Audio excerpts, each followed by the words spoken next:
नमस्कार दोस्तों।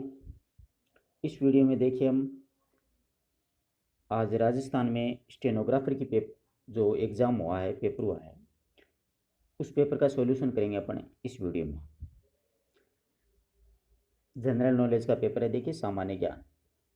तो पहला प्रश्न है कि राजस्थान में किस जिले में सबसे ज़्यादा गेहूँ उगाया जाता है, यानी राजस्थान के किस जिले में सबसे ज़्यादा गेहूँ के उत्पादन होता है। तो देखिए गंगानगर जिला है, इसमें सबसे ज़्यादा उत्पादन होता है, ठीक है ना। गंगानगर में गेहूं का सर्वाधिक उत्पादन है वो होता है। नेक्स्ट प्रश्न देखिए, निम्न में से कौन सी राजस्थान की भेड़ की किस्म नहीं है। बहुत अच्छा बात है, यानी भेड़ की नस्ल इसमें से नहीं है। मगरा भेड़ होती है, चोकला भी भेड़ होती है, पुंगड़ भी भेड़ होती है, बर्बरी भेड़ नहीं होती है, बर्बरी बकरी होती है, ध्यान रखना। और ये अलवर क्षेत्र में पाई जाती हैं बर्बरी बकरियाँ। बहुत प्रसिद्ध नस्ल है ये बर्बरी नस्ल, ध्यान रखिएगा। अगला प्रश्न देखिएगा आप लोग, इसमें से कौन सा जोड़े हैं उनको मिलान करना है। जैसे पक्षी अभ्यारण्य कौन सा है, बाघ परियोजना कौन सा है, काला हिरण कहाँ पे। तो देखिए पक्षी अभ्यारण्य केवलादेव है, बाघ परियोजना रणथंभौर है, और काला हिरण ताल छापर में है। तो बी, सी और ए, इसका जो कूट है वो ये वाला ऑप्शन बिल्कुल करेक्ट होगा। कौन सा होगा, बी सी ए। अच्छी तरीके से आप देख सकते हो, अच्छा मिलाया गया है। जिस किसी ने पेपर बनाया अपने मित्र ने, उन्होंने सेंड किया था। वास्तव में अच्छे मार्क्स आ रहे हैं जीके मेन के। अगला देखिए, अगला प्रश्न है, निम्न में से किस स्थान पर चमड़ा आधारित लघु उद्योग है। चमड़ा आधारित लघु उद्योग पूछा है। तो देखिए जयपुर और जोधपुर, पाली और अलवर, बीकानेर और जैसलमेर, कोटा और गंगानगर। इसमें अक्सर देखने में तो ऐसा लगता है कि जैसे पाली में भी है और कोटा में भी है, परंतु पाली के सामने अलवर है और इधर कोटा के सामने गंगानगर है।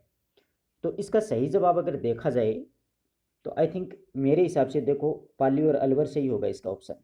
बल्कि बंदे ने बीकानेर और जैसलमेर जब किया तो गलत है, ये तो नहीं हो सकता, लघु उद्योग हो नहीं सकता है, तो बिल्कुल नहीं। कोटा, कोटा को राजस्थान का कानपुर कहा जाता है, शिक्षा नगरी भी कहा जाता है।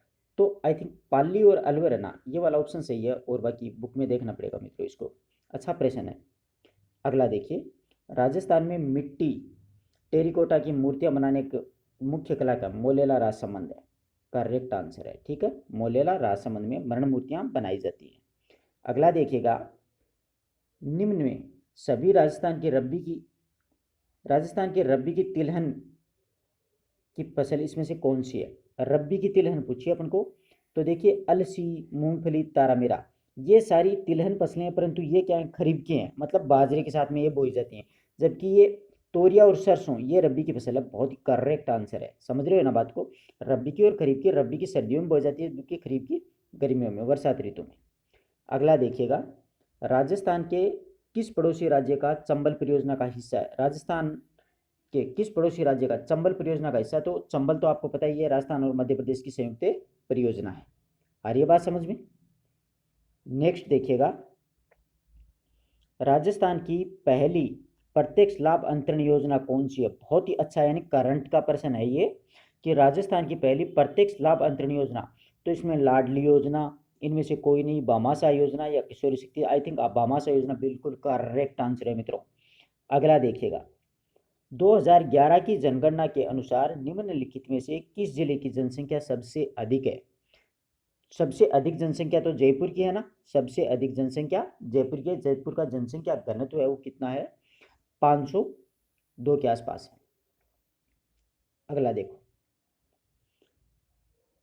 राजस्थान में वर्तमान में राजस्थान में कौन सी संस्था उद्योगों के लिए मूलभूत सुविधाएं मुहैया करवाती है। तो रिको, रिको है वो, लघु जो उद्योग अपन संचालित करते हैं तो उसके लिए अपने को सब कुछ सुविधाएं वो रिको उपलब्ध करवाती है। राजस्थान राज्य का दूसरा सबसे बड़ा सौर ऊर्जा पार्क कहाँ स्थापित किया गया है। तो नोख जैसलमेर में, बिल्कुल करेक्ट आंसर है। पहला है बड़ला जोधपुर में, दूसरा नोख जैसलमेर में। अच्छा प्रश्न पूछा वास्तव में। अगला देखिएगा, अगला है, निम्नलिखित में से कौन से मेले और उसके महीने सही सुमेलित नहीं है। तो मित्रों देखो, खाटू श्याम जी का फागुन में लगता है, पुष्कर का कार्तिक पूर्णिमा, जबकि रामदेव जी का जो मेला है वो श्रावण में नहीं लगता है। रामदेव जी का जो मेला है वो श्रावण में नहीं लगता है, इसमें सुमेलित नहीं पूछा है। अगला देखिएगा, निम्नलिखित में से राजस्थान के किस पहाड़ी किले को यूनेस्को के विश्व धरोहर सूची में शामिल नहीं किया गया? बहुत ही शानदार, बहुत ही बिंदास प्रश्न है मित्रों। तो देखिए, तारागढ़ का किला जो है उसको शामिल नहीं किया गया। तारागढ़ दोनों ही शामिल नहीं, तारागढ़ अजमेर और तारागढ़ बूंदी दोनों ही शामिल इसमें नहीं है। तो देखिए, कुंभलगढ़ का है, रणथंभौर का है, चित्तौड़ का है। इसके अलावा ध्यान रखिए, जैसलमेर का किला है, और इसके साथ साथ में झालावाड़ का गागरोन का जो किला है वो है, और एक आमेर का किला, यानी 6 किले हैं, उनको शामिल किया गया है विश्व धरोहर सूची में। नेक्स्ट प्रश्न देखिए, कानड़देव प्रबंध किसने लिखी? तो ये रचना है पद्मनाभ के द्वारा लिखी गई है, करेक्ट आंसर है। ठीक है, नेक्स्ट देखिएगा, पाबूजी की फड़ सुनाते इसमें किस वाद्य यंत्र का प्रयोग किया जाता है? तो पाबूजी की जो फड़ है वो रावणत्ता वाद्य यंत्र के साथ बांची जाती है, रेबारी जाति के द्वारा। ध्यान रखना इस बात का। सबसे लोकप्रिय फड़ भी पाबूजी की फड़ को ही माना जाता है, रावणत्ता वाद्य यंत्र। राजस्थान का वह स्थान जो पहले विराटनगर के नाम से जाना जाता था, वहां पर पांडवों ने अज्ञातवास का 1 वर्ष बिताया था, आज वो किस नाम से जाना जाता है? तो मित्रों अच्छे से पता होगा, बोराट के नाम से जाना जाता है। ज़्यादा डिफिकल्ट पेपर नहीं है, अच्छा पेपर है। अगला देखिए, निम्न में से कौन सा राज्य निम्न में से राज्य का कौन सा लोक नृत्य प्रसिद्ध तौर पर स्नेक चार्मर डांस के नाम से जाना जाता है? मैं आपको कई बार जीके की वीडियोस में बता चुका हूं कि अगर इंग्लिश के शब्द वहां पे आ जाएं तो कंफ्यूज ना होना, यहाँ पर वही है, कालबेलिया नृत्य सही होगा इसका सही आंसर।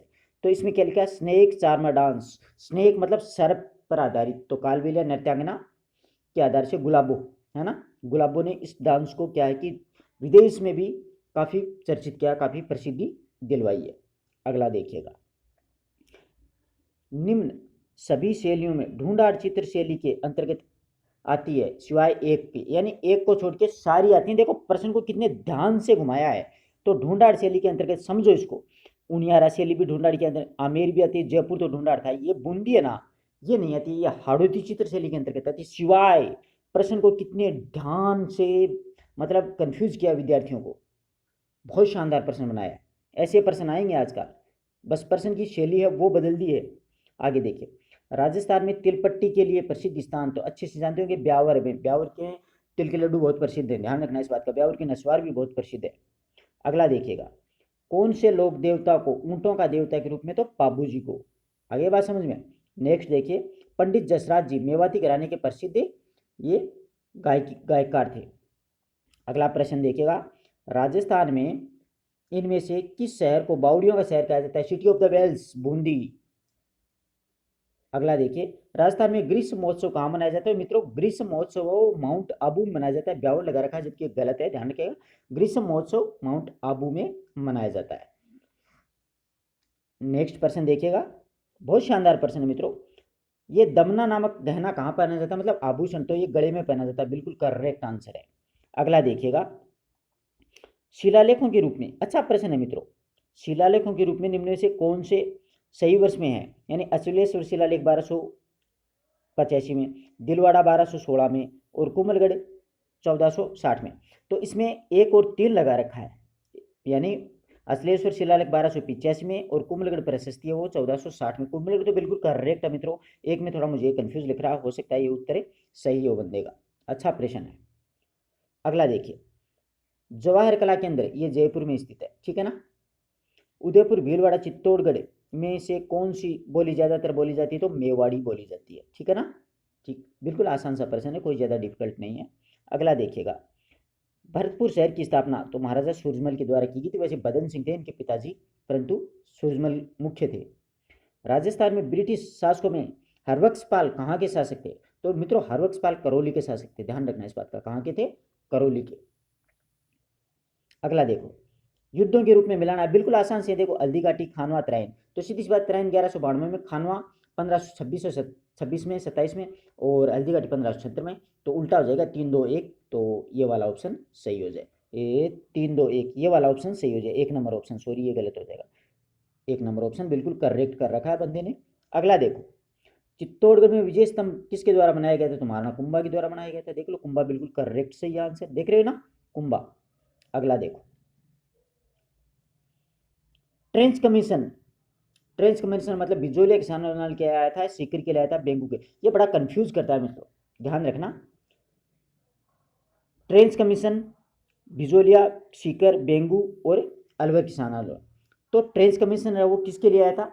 बेंगू किसान आंदोलन के दौरान आया था, बेंगू ट्रेंच कमीशन। और बेसेल्स फैसले की संज्ञा है वो बिजोलिया किसान आंदोलन के दौरान दी गई थी, जो कि एक कमीशन आया था, उसको बेसेल्स फैसले की संज्ञा दी गई थी।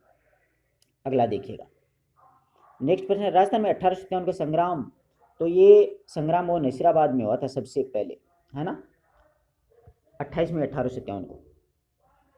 अगला देखो, गुप्त सैन्य संगठन वीर भारत सभा की स्थापना किसने की थी? बिल्कुल करेक्ट है, गोपाल सिंह खरवा और केसरी सिंह बारट और विजय सिंह फतीक के द्वारा की गई थी। इन तीनों को ही मतलब एक बार गिरफ्तार भी कर लिया गया था। तो विजय सिंह फतीक को, गोपाल सिंह खरवा को, इनको टोडगढ़ के किले में नजरबंद रखा था। विजय सिंह फतीक वहां से भाग गए, बाद में इनका नाम विजय सिंह फतीक पड़ा था। मूल नाम ध्यान रखना भूप सिंह था इनका, कई बार पूछा जाता है। अगला देखिएगा, प्रजामंडल में सबसे पहले कौन सी? जयपुर प्रजामंडल 1931 में, बाद में किशनगढ़ और फिर बाद में अंत्यंत में बांसवाड़ा। तो देखो 3, 1 और 2 कहाँ पे मिलेंगे? ये रहा करेक्ट बंदे का, बिल्कुल करेक्ट आंसर है। अगला देखिएगा, राजस्थान में भील और ग्रासीय लोगों को संगठित करने के लिए संप सभा की स्थापना 1883 में गोविंद गिरी के द्वारा की गई थी। पिछली बार एक भर्ती में पूछा गया था गोविंद गिरी किस जाति से थे, तो बंजारा जाति से थे, ये भी याद रखना।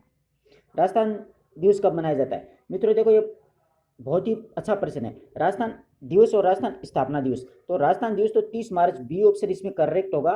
जबकि राजस्थान स्थापना दिवस आता है तो 1 नवंबर 1956 बिल्कुल करेक्ट होता। बंदे का ये प्रश्न गलत हो गया, कोई बात नहीं, अच्छे प्रश्न सही किए हैं बंदे ने। अगला देखिएगा, देश में त्रिस्तरीय पंचायती राज प्रणाली को प्रारंभ करने वाला राजस्थान पहला था, ठीक है ना।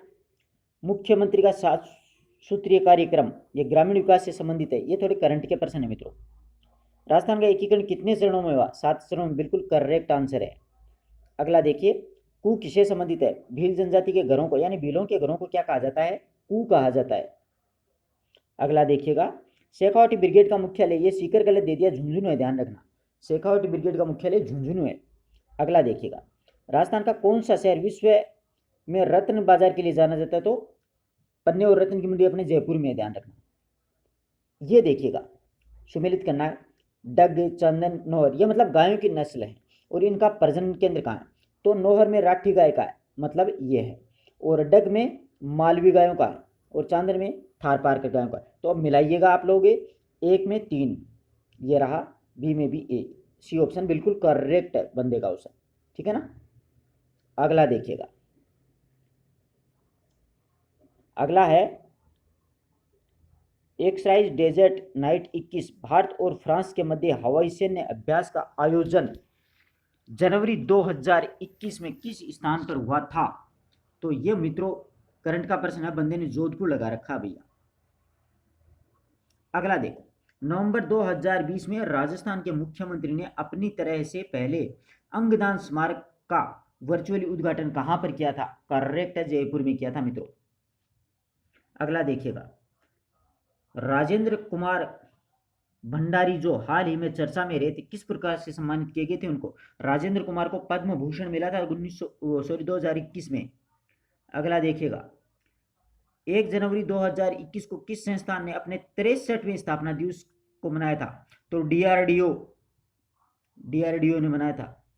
ये करंट के मित्रों थोड़ी देख लेना भैया, इतना मुझे भी पता नहीं है इनका। अगला देखिएगा, किस संस्थान ने इंडिया इनोवेशन इंडेक्स का द्वितीय संस्करण जारी किया था? तो इसमें लगा रखा है इशरो। ये करंट किए भैया, थोड़ी ध्यान नहीं है, देखो आप लोग देख लेना बुक्स में। जनवरी 2021 को संपन्न डब्ल्यूएचओ की कार्यकारी बोर्ड के अध्यक्ष भारत, ये तो सही है। अगला देखिएगा,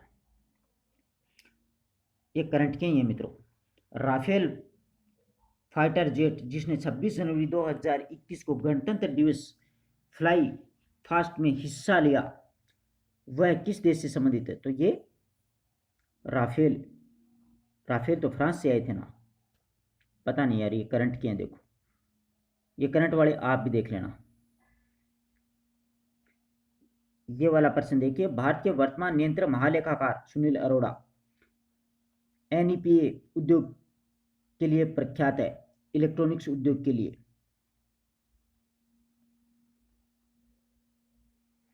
फिर है इसमें इनमें से कौन सी भारत की खरीफ की फसल है? ये तो बिल्कुल सीधे सीधे हैं, बाजरा है, ये सारी रबी की हैं, चना, जौ, गेहूं। राष्ट्रीय पर्यावरण अभियांत्रिकी अनुसंधान संस्था देहरादून, इनमें से कौन सा भारत का सबसे लंबा राष्ट्रीय मार्ग है? मैंने 44 लिख रखा है और भारत का सबसे लंबा तो पता नहीं। राजस्थान का सबसे लंबा याद रखना 11 है, जो कि पोखरण जैसलमेर से शुरू होता है और लोहारू हरियाणा तक जाता है। निम्न से हिमालय नदी प्रणाली का हिस्सा नहीं है। हिमालय नदी प्रणाली का ब्रह्मपुत्र, सिंध, गंगा, ये गोदावरी, ये दक्षिणी भारत से संबंधित है, ध्यान रखना इस बात का। गोदावरी अच्छा प्रश्न है। गांधी सागर वन्य जीव अभ्यारण्य, ये इसमें देखो राजीव गांधी है, अलग अलग दे रखे हैं, इंदिरा गांधी है, ये सारे एमपी में है। अगला देखिए, निम्न में से भारत का सबसे शुष्क स्थान, तो ये तो जैसलमेर ही होना है। अगर इसमें कच्छ आ जाता तो वो होता, ध्यान रखना, कच्छ गुजरात। इनमें से कौन सा राज्य नर्मदा बेसिन का हिस्सा नहीं है? तो नर्मदा बेसिन का हिस्सा राजस्थान नहीं है मित्रों, महाराष्ट्र, मध्य प्रदेश से जाती है, गुजरात से द्रोण घाटी में बहती हुई है, महाराष्ट्र से जाती है छोटा नागपुर के पठार तक। ये पता नहीं भैया। विश्व पर्यावरण दिवस, ये तो 5 जून को मनाया जाता है, ध्यान रखना, सही है। अगला देखिएगा, अरावली पर सबसे ऊंची गुरु शिखर 1722। अमृता देवी विश्नोई पुरस्कार वन्य जीव अभ्यारण्यों के लिए दिया जाता है, ये 1994 में शुरू हुआ था। क्षेत्रफल की दृष्टि से अवरोही क्रम में लगाने हैं तो देख लो, सबसे बड़ा जैसलमेर, फिर नागौर, फिर टोंक, तो सीधा सीधा ही लिख रखा है बिल्कुल। राजस्थान के प्रश्न तो बिल्कुल बेसिक से दिए। 1800 ईस्वी सन के किस विद्वान ने प्रथम बार राजस्थान क्षेत्र के लिए राजपुताना शब्द का प्रयोग किया था? राजपुताना शब्द का सबसे पहले प्रयोग किए रायथान V Smith, colonel James Tod, I think colonel James Tod ही होगा इसका सही उत्तर, कर्नल जेम्स टोड ही है, क्योंकि रायथान नाम जॉर्ज थॉम्स ने दिया था। राजस्थान के किन जिलों में सबसे ज्यादा आरक्षित वन क्षेत्र हैं? तो उदयपुर, चित्तौड़ में होने हैं, क्यों वहीं पर वनों का ज्यादा है। सुमेलित नहीं है तो उम्मेद सागर है ना, ये पाली में है वैसे, तो इसमें भीलवाड़ा ये से देखो, बजाज सागर बांध, माई बजाज सागर है ये डूंगरपुर में, जमाई पाली में है, मारवाड़ का अमृतसर, राणा प्रताप सागर चित्तौड़गढ़ में है, तो ये उम्मेद सागर है ना, ये भीलवाड़ा, ये गलत है। अगला देखिए, सुमेलित नहीं है मतलब। राजस्थान के किस जिले में जलोढ़ मृदा पाई जाती है? तो ये भरतपुर में है। तो देखो जैसलमेर में, बाड़मेर, नागौर, कोई मतलब ही नहीं है इनका, तो भरतपुर में है, चंबल नदी के माध्यम से। अगला देखिए, राजस्थान के किस भाग में तांबे के पुराने पृथ्वी भंडार है? तो ये तो खेतरी में ही है। बंदे का पेपर अच्छा है तो थोड़े से आप करंट वाले पर्सन देख लेना, जिस भी बंदे का पेपर है मैं उसके लिए बहुत ही ईश्वर से कामना करता हूँ कि बंदे का सिलेक्शन हो जाए। यानी पेपर में काफ़ी अच्छा पेपर किया है बंदे ने, 1-2-5% देखो परीक्षा के दबाव की वजह से हो जाते हैं, कोई बड़ी बात नहीं है, परंतु वैसे भी जैसे अगर देखे जाए राजस्थान की जीके के इतने डीपली भी नहीं आए हैं और पेपर भी बंदे ने अच्छा किया है, तो आप अपने पेपर का आकलन कर लीजिए, मिला लीजिए। राजस्थान जीके से संबंधित सारे प्रश्न आपके मैंने कॉन्सेप्ट क्लियर किए हैं। हाँ, अब रही बात करंट की, तो थोड़ी सी आप करंट को आपको स्वयं को देखना पड़ेगा, कोई बुक वगैरह में आप देख लीजिए। धन्यवाद मित्रों।